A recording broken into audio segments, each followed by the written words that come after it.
Welcome to the Salt Strong Fishing Podcast. Salt Strong has been helping saltwater anglers catch more fish in less time for 10 years and is now the largest and most trusted saltwater fishing community in America. If you want to catch more saltwater fish, then keep listening. If you want to speed up your fish catching results even faster, then join the private insider community at saltstrong.com. Here's your host, Joe Simons. Like diamonds. Should beginners saltwater anglers be using live bait or lures? Hey everybody, Joe Simons. Like diamonds. Hey, Luke Simons. Like diamonds. We're here doing the podcast and video, depending on where you're watching or listening to this, because this question's come up a lot. We have 60,000 members approximately in our Insider Club. We get a lot of questions from them. We get a lot of questions from the public, people who are considering joining the club and maybe watching content on YouTube and maybe just getting into fishing, or maybe even making the transition from bass fishing into saltwater fishing. But either way, there is this, I guess, contingency of some people that are all live bait and some that are all lures, some that do a little bit of both. And I think it causes some confusion because, you know, depending on who you're following on social media, or if you've been on a guided trip and you're like, oh, well, these people only use live baits, that must be the only way to do it. And vice versa. If you go on Luke's boat, you realize his live well doesn't even work. And you get with people like that and you're like, man, he only uses lures, so that must be the way to go. So what is the answer, Luke? What should beginner saltwater anglers be using live bait or lures? I think it could go either way. And I would say a lot of it is dependent on, number one, your casting ability. And also if you can move around and then also what species you're going after. So to start at the basics, let's just assume somebody's not the best caster and they have no species preference. Live bait is clearly the best way to go. Live bait takes away, it doesn't require much skill or just a time on the water on actually like getting a retrieve down. The live bait does all the work. It has the natural scent. It has its own motion in the water that literally cannot be beat, right? It's literally what the predator fish are going after. And as far as keeping things simple to just maximize the species quantity and quality in many cases, just go out and have as many fish caught as possible with the least amount of effort. Live shrimp is very tough to beat because everything eats shrimp, from little small pinfish and grunts and mangrove snapper to, giant overslot snook and redfish to tarpon, cobia, everything eats shrimp. And that's why we have a fishing school, and the beginner module, that first module, it really just shows how to go and use shrimp the most effective way possible, where you can have high quantity days without having to do much research on your spots and without even being able to cast very well at all. So that brings a couple questions. What does it mean to be a good caster? So you can cast your either lure or bait, whatever, away from you to a desired location that's at least, say, 40, 50, or ideally more feet away, where you actually can cover water. Because obviously, whether you're in a boat or a kayak or even on land in many cases, the fish generally can know you're there. The fish that are close by are going to know you're there. Obviously, with land, you're a little bit more protected.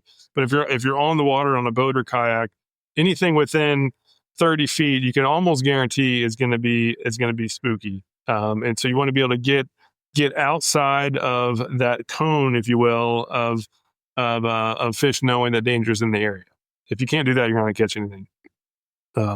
But with live bait, it helps, right? With live bait, you don't have to cast very far. With live bait, you can strategically position yourself up current of your target.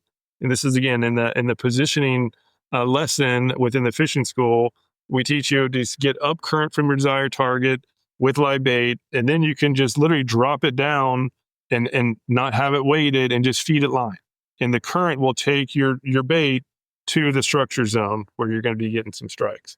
And I like we fish with Peter Deeks a lot. He's known for catching just giant fish. He's a great caster, but he uses the current to his advantage. So a lot of the fish that him and his clients are hooking, they're like 2 or 3 casts away, where like nobody with even a great lure could cast that far. But he's letting the current take his bait down to where these giant snook that are very spooky, they're just there's no boat within a casting range that they're not on high alert. So yeah, being able to cast has a giant advantage with lures. It's actually a requirement with lures, but not so at all with live bait. Irony is I'm fishing with Captain Peter Deeks tomorrow, and I just got off the phone with him, and he said, bring a bunch of the prawns, big and small. So he does like lures, which brings me to the question, if I was new and I just heard your first answer, live bait sounds pretty awesome and almost unbeatable. Why would I ever do anything but use shrimp or bait? So, and again, that's where it comes species dependent. Or if you want to go out and catch trout, especially like around a lot of the areas I fish, for catching trout, it's just so easy to drift grass flats, and you don't have to have a specialized boat. You just need anything that floats, and basically let the wind. You don't need a trolling motor or anything fancy. You literally just drift a grass flat and throw a small lure like this right here. This is the for those listening, it's the Slam Shady 2.0. So it's a 3.5 inch little small paddle tail, 1/4 ounce jig head. This is a weedless one. You can use a traditional jig head too. This actually will outfish live bait in most cases, because with live bait, whether it's shrimp or little pilchards, you're gonna have the pro is that everything eats them. The con is that everything eats them as well. When you're on a grass flat, there's gonna be millions of pinfish, and they're gonna go in there and wreck your baits. You're gonna go through a lot of baits. So you're gonna be spending a lot of time re-rigging and money buying a lot of bait. Where if you're using lures, now those pinfish obviously aren't going to be messing them up. So you can get through all the fluff and then specifically target your trout or whatever species you're going after. Even with Spanish mackerel, we were doing a lesson on catching Spanish mackerel. An easy way to do it is to get pilchards. And so we're actually filming with live bait, and actually very good live bait, like the best bait possible. But I was up front throwing lures, and the fact that I can cast well, I was covering way more water than the live bait was, and I actually outfished. So one person with the lure outfished 2 people with live bait, because I was just casting nonstop and covered 10 times more water than everybody else. So both work. That's why, like, we a lot of our videos show lures. I personally, I used to be the guy who wouldn't go out, it wouldn't start fishing until I had a live well blacked out. I would literally spend hours sometimes catching bait, and I just thought that's what I had to do. And then I finally realized that saltwater fish are actually more aggressive than freshwater fish, and I was a pretty good bass angler, and so I was like, hey, like why am I using lures for bass and then bothering with live bait on these more aggressive saltwater fish? And as soon as I stopped and started throwing lures, I was catching more fish per hour, more target fish per hour. I obviously catch less snapper, like little small snapper, but as far as snook, reds, trout, flounder, they're pretty aggressive, and they absolutely love lures. So I just, for anybody who's like I was, who thinks that live bait is essential, that is not true at all for reds, trout, snook, and flounder.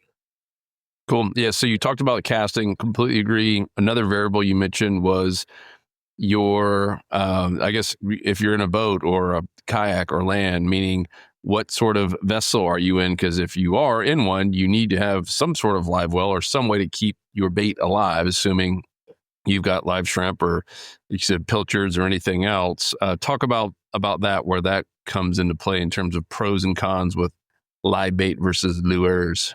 Yeah, so I think the easiest way to know when live bait is more and more important, and in some cases crucial, is basically if you can't cover water for whatever reason. I know we have a lot of members who are in wheelchairs and really just can't wade or can't, just aren't able to get out but don't have access to boats or whatever, and fishing from piers, exclusively from piers.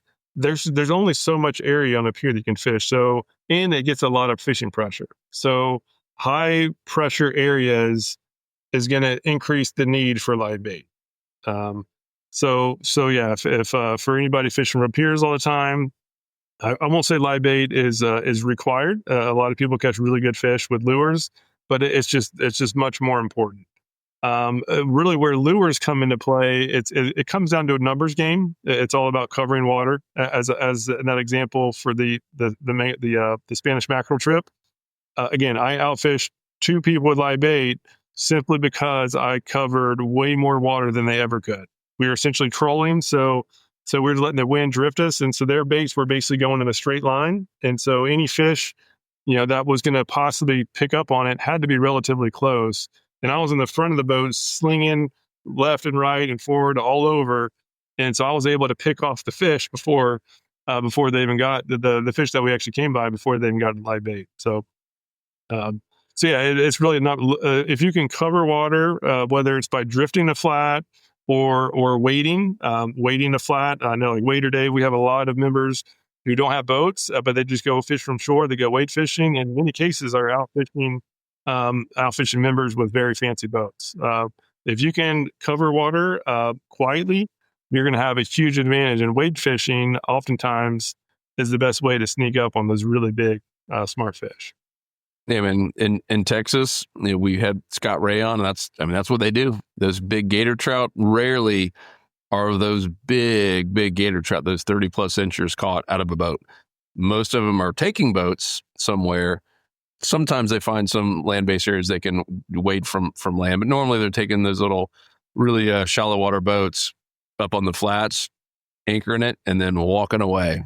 Yeah, especially there, it's a lot of they have a lot of wind as well. So again, when it's very windy, even a lot of these skiffs that are designed for quiet holes, it gets that hole slap where that water is slapping up against the hole, and that's the best way to not catch any big fish. If you have hole slap, any big fish around is going to hear it, and so that's when getting out of the boat and walking is almost a requirement.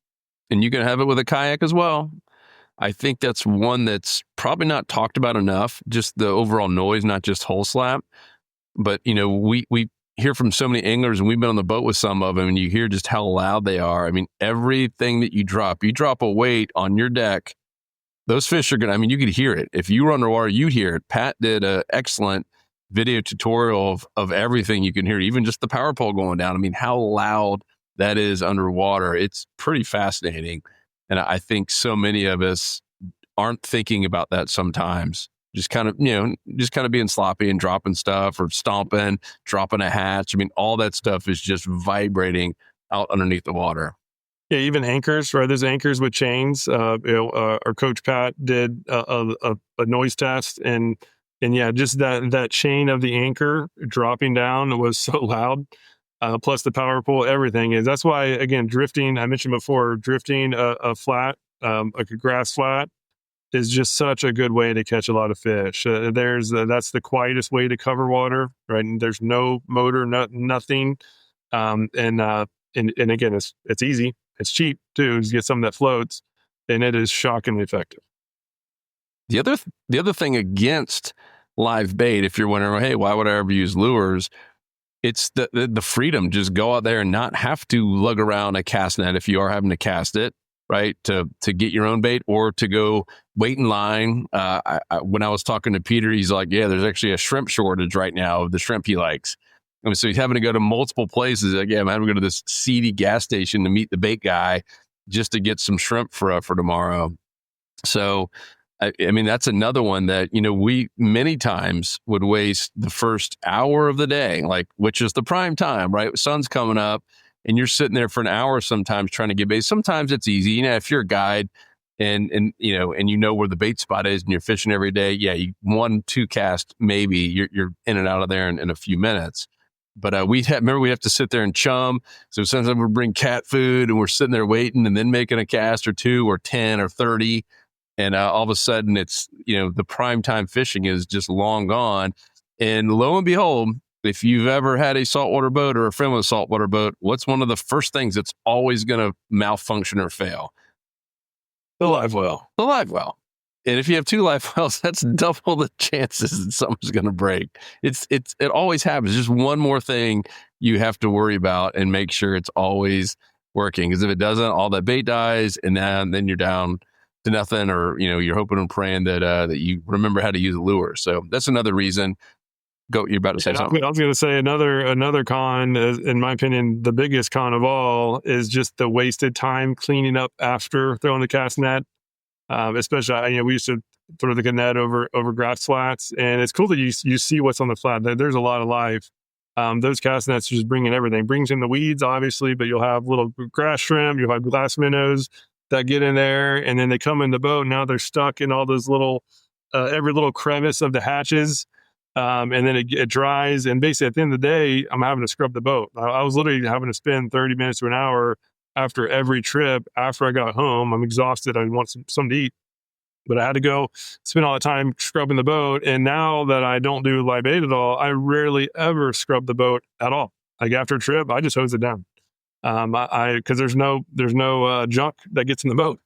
If I do get a fish that's like a ladyfish that kind of poops and does its thing, I just make sure I just have a brush and I just brush it off while it's still before it dries. And literally boat maintenance time is hardly anything once I stop bothering with live bait. That to me, that's the biggest game changer of all. Yeah, that's a good tip. And with guides, because if you've hired a guide, especially in Florida, most, if not all of the guides rely heavily or even solely on live bait. And the reason is because most of our clients don't know how to cast. Like we ask them like, well, hey, would you use it? And a lot of them are like, yeah, occasionally I'll get some people that really know how to cast and I'll do it, but it's a liability. Many times these guys have a 6-pack license. They could have 4 or 5 people in there, and you don't want 4 or 5 average anglers or beginners, especially slinging around lures and hooks and maybe even treble hooks. That is a recipe for disaster. But that's the reason. We've got quite a few guides that do spot dissections and game plans for us in our private insider community. And we've gone out fishing with a bunch of them, just fished with Captain Ryan Harrington and Blackneck recently. And we asked both of them that, like, how often your clients able to use lures? Like, man, it's rare. And like the only reason is because most of them aren't great casters. And as you said, man, it is tough to beat live bait if you know how to get it and you've kind of got that dialed in. You're on the water every single day. It is really, really good. And so I think there's also some people that think, oh, Saltwater, they poo-poo on live bait. And I'm like, live bait's great. We've used it. Tomorrow we're doing prawns versus live bait versus live shrimp with Peter Deeks. So we'll get to see which one does best. But in general, many times we've gone out and done these experiments, and they both caught fish. Many times the lure, like your example that just happened last week with the mackerel, actually outfished the live bait. Sometimes it's the opposite, but in general, they're always both catching fish. But when you tie in all of the extra time that goes along with getting live bait, keeping it alive, the cleanup afterwards, man, that control and freedom with lures is pretty awesome. And just live bait, like I have friends and have fished with a lot of people that have been fishing for many years, like 20 plus years of like avid fishermen where, they're according to like their Facebook log or wherever they're posting their pictures has a lot of good fish and they can't cast worth a darn. Because it's all to use live bait. And with live bait, you don't have to become a good caster and you're not casting nearly as frequently. So your ability to get good at casting is really not gonna happen very quickly at all. But if you do a cold stop, like we'll recommend people, if they're the fishing school, you'll see it. When you're starting out, do live bait. Do live bait, get comfortable, feeling the strikes, right? Feeling what it feels like on just doing all the basic stuff. And then start using lures, but keep it simple. 1 loop or 2 max. But like, again, this small little paddle tail can catch a little bit of everything. What it does is going to force you to search more area.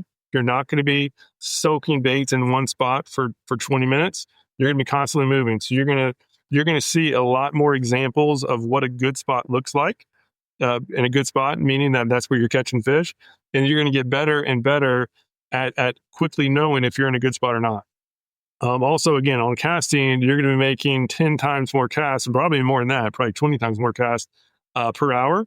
And so your casting ability is going to skyrocket much faster than it ever would if you're throwing live bait. And that's really, those are the two essential things you have to do if you ever want to be an advanced angler, where you're able to go out and consistently catch good fish with or without live bait. So that's generally the kind of the stepping stone. Yeah, but if you want to see that, we have it open right now, fishingschool.com. Just go to fishingschool.com and you can see the curriculum there. It starts at beginner, as Luke said, and it is use shrimp. Like even just build your confidence up, right? There's something about going out and getting a bunch of tight lines. You get more excited to do it. You're more confident to do it. And then you go into the lures, and neither lures or live bait will work in what type of area, Luke? A dead zone, right? And so a big part of this, even if you look, the very first video talks about finding the 90-10 zone, that 90% of all the feeding fish are usually in small areas, like 10% of any big area. And that's what we do in the Insider Club. That's what Smart Fishing Spots is for, is to eliminate those dead zones and try to get you focused in on areas that are most likely to hold fish. There's a lot that goes into it, obviously. It's why we exist, right? That's what we're doing, constantly trying to study that and constantly trying to dial in. And the reason it's called Smart Fishing Spots is we're bringing new data in every 15, 20 minutes, and it's just constantly getting smarter and smarter and smarter. So use that if you have access to it. If you don't, what the heck are you waiting on? Come join us in the Insider Club. You get unlimited access on the phone, the desktop for doing your pre-trip planning, tablet if you're a tablet person. It's a game changer. Luke and I use it. We got full-time guides who are using it. And obviously if you're a beginner, you definitely need some help. I mean, talk about a great way to shorten the learning curve. So yeah, go to fishingschool.com, get in the community, ask questions. We do the live coaching, got the Smart Fishing Spots. Anything you need help with, we want to help you out with. But this is just a question we heard quite a few times. There seemed to be some confusion on it. The answer, as Luke said, if you're a truly beginner, start with shrimp. Maybe even around bridges or docks or structure, right? Then get into lures. And once again, neither of them work or matter at all if you're not in a place that has fish. So that really needs to be the focus more than anything else. And if you figure out that point where you're been using live bait and you want to improve your casting, you're ready, you're lure curious, as maybe we should call it, is start simple. Don't make it complex. A lot of people go out and they'll buy the whole tackle store worth of lures. And now it's all the mindset is, oh, which lure should I use? What color should I use? It's blue skies and clear water. What color should I be using? Don't worry about it. Get the Slam Shady paddle tail, this 2.0 paddle tail. Of course, it's not always going to be the best possible option at any given time, or sometimes, but it always will catch at least something as long as you're in a good spot. Yep. And there's going to be better options, but it is extremely rare where if you're in a good spot and you make a good cast and you get this lure in front of some fish, then they don't eat it. So keep it simple. Get this one lure, have a jig head for the deeper water. This is a 1/4 ounce. This is for say 2.5 to 5, 6 feet of water, and then get a weighted hook for the shallower water. And that's all you need. And it is, that's what we teach as well. And that one lure is responsible for an absolute ton of slams and even advanced anglers. So we still use this very frequently. Mm-hmm. Focus on casting ability and covering water and getting good at identifying the 90-10 zones is what we call them, the areas with the fish. And again, as that's gonna skyrocket, because my biggest regret in fishing is that I spent Joe and I both, we spent 5-10 years, maybe even more, just focused on live bait, and we just never explored around, and our casting really wasn't all that good. And it all changed once I just made a pact, and I started it. Joe was up in Atlanta at the time, but I decided I'm just not going to bother with live bait. I'm using just a couple lures and I'm covering water. And that was by far the biggest impact in my fishing game ever. So at some point you need to do it. And the spring and fall seasons are the best time to do it. The fish are going to be more spread out, unlike summer and winter where they're a little bit tougher to find. They're going to be a lot more aggressive. So if you do want to go with lures, this is the time to do it for sure. Mm-hmm. Cool. And you can go get all of that stuff, the Slam Shady 2.0, those Haas hooks and jig heads, all at fishstrong.com. And of course, our Insider members get 20 to 30% off almost every single thing in the store all day long. I was just looking at mine. I'm at over $800 of savings. Luke and I are members as well. We use the same discounts our members do. Pretty cool, all the savings in there. That doesn't even count the partner discounts that we have as well. We're not allowed to share those on here, but if you are a member and you haven't seen the group discounts, the partner discounts, I mean, there's one that's $7,000 off. Hint, it is a boat. There is some really cool stuff, trolling motors, kayaks. I mean, some awesome accessories in there, jack plates. I mean, there's some really expensive stuff in there with some really awesome discounts. So go check that out. It's for members only. And that's all at saltstrong.com if you want to go sign up and you're not a member. And the smart fishing spots, I mean, it's worth it just for that alone. And make sure to get in the community. Make sure you're in there. That's where we're putting all of our new updates. That's where a lot of questions are being answered. And man, if there's anything we do to help you guys or serve you, let us know. Luke and I are in there every day ourselves. And we just appreciate you big time. Make sure to go to fishstrong.com, get all the stuff. Fishing School is the other URL we mentioned in this podcast. So fishingschool.com is the training. And then saltstrong.com is where you can join the club and get access to it all. Anything else, Luke? No, that covers it. Yeah, good. No, this is one of my favorite seasons to fish. So hopefully you're able to find some time and get out there in the water and enjoy some fun spring, even early summer. Late spring through early summer is excellent. So Get out there and catch some fish. Cool. Thank you guys. Appreciate you. Peace. Want more fishing tips, shortcuts, and tools so you can catch more fish per trip? Then head over to saltstrong.com now and join the movement. Tight lines, and thanks for listening.